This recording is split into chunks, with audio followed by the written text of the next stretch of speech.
আপনারা অ্যালার্ম দিয়ে রাখুন, শেষ একটা বারের মতো আমাদের পাশে দাঁড়ান। আর এর জন্য যদি কাজে বা স্কুল কলেজে যেতে দেরি হয়ে যায়, তবে আপনার বস কিংবা শিক্ষকদের আমার কথা বলবেন দয়া করে।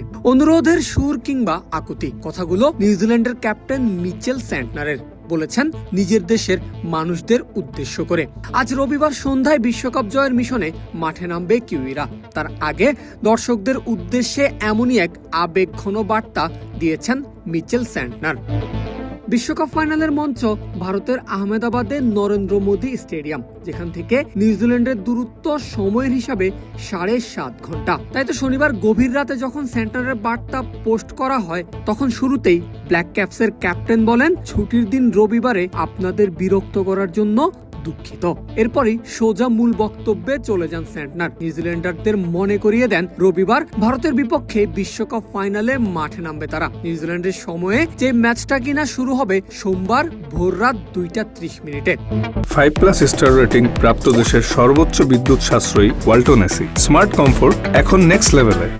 একে তো প্রতিপক্ষ ভারত, তার উপর ভারতের মাটিতেই খেলা, তাই মাঠের পাশাপাশি গ্যালারির বাস্তবতাটাও ভালো করেই জানেন কিউই অধিনায়ক। তাই তো নিউজিল্যান্ডারদের উদ্দেশ্যে বলেন, এখানে আমরা সংখ্যায় অনেক কম, অন্যদিকে ভারতের প্রায় 140 কোটি সমর্থক আছে। তার উপর নরেন্দ্র মোদী স্টেডিয়ামে 1,30,000 দর্শকের বেশিরভাগই তো ভারতের পক্ষেই সমর্থন দিবে। তবে সেন্টনার তার দেশবাসীকে জানিয়ে দেন, ভারতের এমন গণজোয়ারে কিউইদের কোনো সমস্যাই হবে না, কারণ তারা জানে 7.5 ঘন্টা দূরে দেশের মাটিতে নিউজিল্যান্ডাররা অ্যালান নিশামদের পাশে আছেন। সেন্টনার বলেন, আপনারা হয়তো আমাদের সঙ্গে এখানে নেই, তবুও আমরা আপনাদের ছবিগুলো দেখি, পোস্টগুলো দেখি, গল্পগুলো শুনি। আমরা জানি আমাদের সমর্থন দিতে আপনারা রাত জেগে থেকেছেন, খুব ভোরে ঘুম থেকে উঠেছেন। আমরা আপনাদের এমন ভালোবাসা অনুভব করি।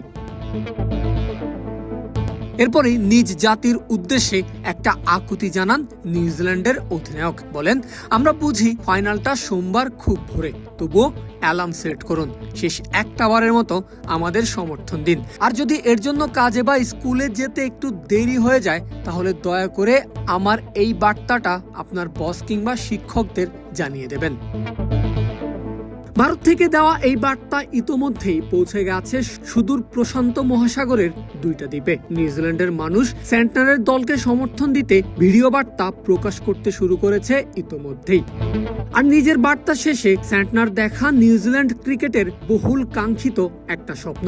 ক্যাপ্টেন বলেন, ধন্যবাদ আওতেয়ারোয়া, শব্দটা মাওরি ভাষার, যার অর্থ ধন্যবাদ নিউজিল্যান্ড। আমরা শিগগিরই বাড়ি ফিরবো, আশা করি সঙ্গে বাড়তি একটা লাগেজও থাকবে। যে লাগেজ বলতে কিউই ক্যাপ্টেন মূলত বিশ্বকাপ ট্রফিকেই বুঝিয়েছেন।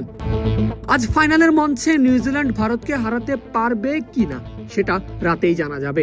তবে যেটা জানা গেছে বহু আগেই, তা হলো কিউইদের কেন সৃজনশীল বলা হয়, কেন বলা হয় তারা সবার চেয়ে আলাদা। সিম্পল একটা বিষয়কেও কত নান্দনিক ভাবে উপস্থাপন করা যায় সেটা বারে বারেই দেখিয়ে দিয়েছে নিউজিল্যান্ড।